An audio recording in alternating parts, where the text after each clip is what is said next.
Shine परिवार के आप सभी कस्टमर, सभी एसोसिएट, आप सभी को Rashid Naseem, chairman shine group का बहुत बहुत प्यार भरा नमस्कार।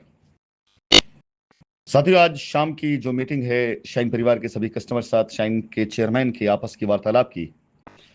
वो रविवार की एक ऐसी आवश्यक मीटिंग बन चुकी है जिस दिन कस्टमर को ये उम्मीद होती है कि वो कंपनी के चेयरमैन, कंपनी के मालिक से अपने सवालों का जवाब पा लेगा तो उसको ज्यादा यकीन होगा, ज्यादा भरोसा होगा। यकीन जानिए, शाइन का ये विश्वास जो आपके दिल और दिमाग में आज इतने सालों के बाद भी जमा हुआ है, यही हमारी पूंजी है, यही हमारी धरोहर है और इसी की वजह से हमने इतनी बड़ी लड़ाई लड़ी है। और आज उस लड़ाई को जीत करके आपके बीच में आने का साहस भी इसी वजह से है कि हमारा कस्टमर हमसे उम्मीद करता है कि हम कहीं जा नहीं सकते उसको छोड़ करके। और यह हकीकत भी है कि हम अपने कस्टमर, अपनी प्यारी शाइन को और उन सभी एसोसिएट्स को जो शाइन का जिन्होंने इंतजार किया, उनको छोड़कर कहीं भी नहीं जा सकते। यही कारण है कि हजारों बाधाओं के बाद मैंने अपने आप को सलामत रखते हुए आपके बीच बने रहने के लिए हमेशा प्रयास किए। चाहे वो प्रयास मेरे सफल हुए हों, चाहे विफल हुए हों, चाहे उसके अंदर मेरे कितने नुकसान क्यों ना हो गए हों, लेकिन आपके बीच में रहने के लिए मेरे इतने साल के प्रयासों का ही नतीजा है कि आज हम सब मिल करके सच्चाई से रूबरू हो चुके हैं, वाकिफ हो चुके हैं। आप सभी वो कस्टमर जिनके डॉक्यूमेंट्स लखनऊ में जमा हो चुके हैं, हमारी जिम्मेदारी थी कि अपने उन सभी जेन्युइन और ऐसे कस्टमर्स को जो निर्दोष हैं,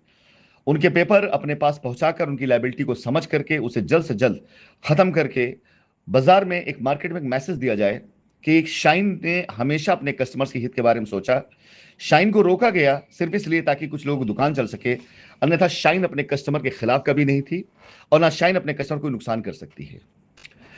साथियों, इस बीच में जो भी घटनाएं घटी हैं वो दुनिया में सभी को पता है, लेकिन अब तक वो मामला सिर्फ इसलिए पटल पर नहीं आ पाया क्योंकि उसकी पेपर वर्क कहीं नहीं किए गए। मामला जैसे कि एसोसिएट के द्वारा पैसे अपने अकाउंट में लेकर के कंपनी को बदनाम करने का मामला, कंपनी एफआईआर कराने का मामला, मामला जैसे कि कंपनी की सैकड़ों एकड़ लैंड बैंक एसोसिएट के द्वारा, दलालों के द्वारा ऐसे लोगों को बेच दिया जाना जिनका शाइन की लायबिलिटीज को लेन देना नहीं था। वो सारे लोगों ने मिलकर के शाइन की लायबिलिटी के नाम पर जिस तरह से खेल खेला, 2019 बाद रजिस्ट्री कराई और उन सभी पापों को छिपाने के लिए शाइन पर लगातार आरोप पे आरोप लगते रहे और शाइन हमेशा बदनाम होती रही, इसलिए क्योंकि शाइन के लोग ने भीतरघात करना शुरू कर दिया था। जाहिर सी बात, इतनी बड़ी कंपनी, इतना बड़ा साम्राज्य कंपनी का, इतनी कनेक्शंस और इतने जाने लोगों के बाद कंपनी अपने ऊपर किए गए इस तरह के किसी भी फ्रॉड को इग्नोर नहीं करेगी। और इसमें सबसे पहला कदम 2019 के बाद की रजिस्ट्री जितनी कराई गई हैं उन पर कंपनी उठाना शुरू कर दिया है। कुछ अहम मुद्दे हैं मैं जिस पर बात करूंगा और उन मुद्दों पर मैं आप लोगों को जो राय दूंगा उस राय को मानने वाला व्यक्ति इस पूरे मामले में सुरक्षित है। अन्यथा आप ये मान के चले कि जब तक सीबीआई इंक्वायरी नहीं हो जाती है और जब तक इसके ऊपर लीगल एक्शन नहीं शुरू हो जाता है, मैं अपनी पूरी ताकत इस पर लगा करके बैठा हुआ हूं और मैं करवा के रहूंगा। ये मेरी जिद है क्योंकि फ्रॉड है, स्कैम है, कंपनी के साथ, कस्टमर साथ किया गया धोखा है और करने वाले लोग शातिर मुजरिम हैं। वो सारे लोग जिनके हैंडओवर हमने एक साइटें की, जिनकी जिम्मेदारी पर हमने साइट दी, वहां की जमीन दी, वहां की लायबिलिटी उतारने का काम दिया, वो सारे लोग जो वहां पे अथॉराइज सिग्नेटरी थे, वो सारे लोग जिन्होंने इन लोगों को मिला करके ये पाप करने के लिए प्रेरित किया। आज की तारीख में ऐसे कई अथॉराइज सिग्नेटरियों द्वारा की गई रजिस्ट्रियां हमारे हाथ आ चुकी हैं जिसमें कंपनी का कोई कंसर्न नहीं था। यानी कंपनी ने अपने पुराने रिकॉर्ड सारे चेक कर डाले, देख डाले, मिला डाले कि हमने कब इस रजिस्ट्री का अप्रूवल दिया था, किसको दिया था। कहीं पर भी किसी भी रिकॉर्ड में वो रिकॉर्ड नहीं मिले जिसमें हमने उन रजिस्ट्रियों का अप्रूवल दिया और रजिस्ट्री कराई गई। करने वाले लोगों में अथॉराइज सिग्नेटरी जाकर वहां रजिस्ट्री करके आते हैं। ऐसी कई एफआईआर है जिन एफआईआरों का सेटलमेंट किया गया है रजिस्ट्री करा करके, जिसके बारे में कोई जानकारी नहीं, और एफआईआर आज भी कंटिन्यू चल रही हैं, आज भी एफआईआर काम कर रही हैं। तो ऐसे कई केस, ऐसे कई मामले आज की तारीख में पेपर वर्क पे सामने मौजूद हैं जिन्हें देख करके लगता है कि इसको ऐसे इग्नोर नहीं किया जा सकता। वो सारे के सारे कस्टमर्स जो 2019 के बाद की रजिस्ट्री किसी भी वजह से कराए बैठे हुए हैं, वो कंपनी के कस्टमर हैं। उनका पैसा कंपनी में अगर आया है तो कंपनी उनके लिए जिम्मेदार है और कंपनी उनके साथ खड़ी है। लेकिन वो सारे कस्टमर जो कंपनी में पैसा निवेश करके, जिन्होंने ऐसे लोगों का साथ देना शुरू किया, ऐसे लोगों का हाथ मजबूत करना शुरू किया जिन्होंने कंपनी को नुकसान पहुंचाया, आपका करोड़ों रुपए हमारे पास पड़ा हो, हम जब तक इसके ऊपर लीगल एक्शन नहीं ले लेते हैं तब तक 1 रुपए की अदायगी और कोई भी माफी किसी हाल में नहीं होने वाली है। 2019 के बाद जब कंपनी के खिलाफ अफवाहें फैलाई जानी शुरू हो गई, सबसे पहला काम जो शुरू हुआ था वो शाइन वैली, वैदिक विहार और पैराडाइज गार्डन में शुरू हुआ था। और यहीं से शुरू हुई थी कंपनी के खिलाफ लोगों की साजिशों का दौर। उस समय संगठन वगैरह बनाए गए, एफआईआर कराई गई, और 2020 आते आते कंपनी की जमीनों पर 10 सेटलमेंट अगर हो रहे थे तो इसमें से 4 या 5 ऐसे थे जो फेक हुआ करते थे, जिससे कंपनी को लेन देन नहीं हुआ करता था। और कोविड के बाद तो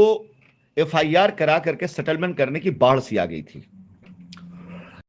मैं जहां तक समझता हूं कि सैकड़ों ऐसी रजिस्ट्रियां पैराडाइज गार्डन पर कराई गई हैं जो आज की तारीख में अगर उसको बंद आंखों से भी कोई देखे तो यह बता सकता है कि यह रजिस्ट्री ब्लैकमेल करके कराई गई है। और ऐसे सारे दस्तावेज कंपनी जमा कर चुकी है, अपने पास रख चुकी है। और सबसे बड़ी खतरनाक बात यह है कि यह दस्तावेज का रिकॉर्ड जांच एजेंसी ने भी निकाल के दिया है। जांच एजेंसी ने भी इस पूरी रिपोर्ट को लगाया है। और जिस समय यह रिपोर्ट फाइल हो जाएगी, जिस समय यह रिपोर्ट लग जाएगी,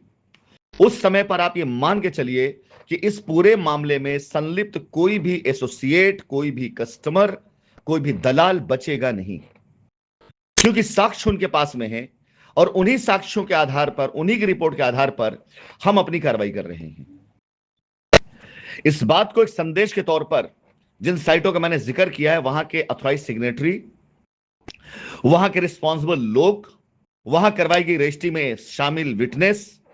और उस साइट के जिम्मेदार लोग जिन्होंने समय साइट अपने जिम्मे पे ली थी, जिसपे उन्होंने अपने घर परिवार वालों के अकाउंटों में पैसे लिए, खुद के अकाउंट में पैसे लिए,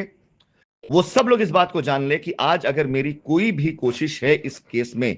2019 बाद रजिस्ट्री में, तो उसके पीछे सबसे बड़ी वजह है कि आपका पूरा कच्चा चिट्ठा जांच एजेंसियों ने पूरा निकाल करके फाइल किया हुआ है, रिपोर्ट में लगी हुई है। और जिस दिन ये चार्जशीट सबमिट हो जाएगी उस दिन के बाद से हमारी तरफ जो एक्शन हो ही रहा है, लेकिन एजेंसियां आपके खिलाफ खुद एक्शन में लग जाएंगी।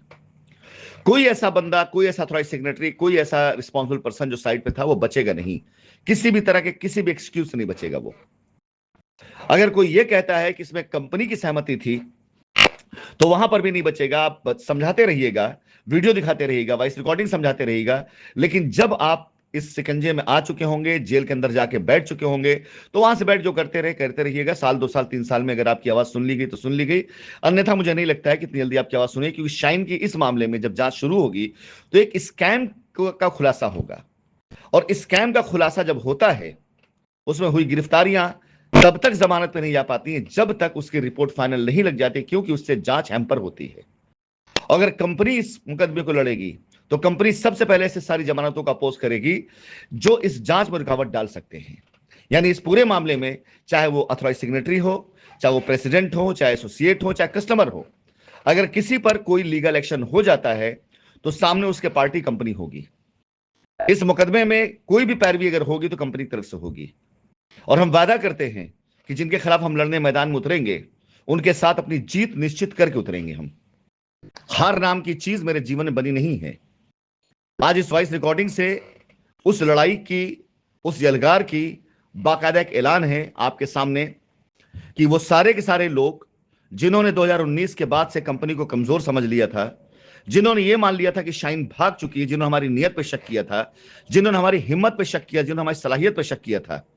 ये उनको एक संदेश है जो हम जबान से नहीं बल्कि अपने एक्शन से देंगे। हर वो शख्स जिसने शाइन को गलत समझा, हर वो शख्स जिसने राशिद नसीम की कैपेसिटी को गलत समझा, हर वो शख्स जिसने शाइन और राशिद नसीम के कॉम्बिनेशन को कमजोर समझा, वो इस बात को जान ले कि हम आपको जवाब शब्दों से नहीं बल्कि अपने कामों से, अपने एक्शन से देने के लिए आ रहे हैं। और ये लीगल लड़ाई जो कल से शुरू होने वाली है, इसमें एक बार सिर्फ एक भी सबूत, जैसा कि मैंने पहले बताया, सबूत बेइंतहा है, हाथ में आ जाती है एजेंसी कोर्ट के, तो उसके बाद एक सिरा पकड़ में आने के बाद पूरे भारत देश में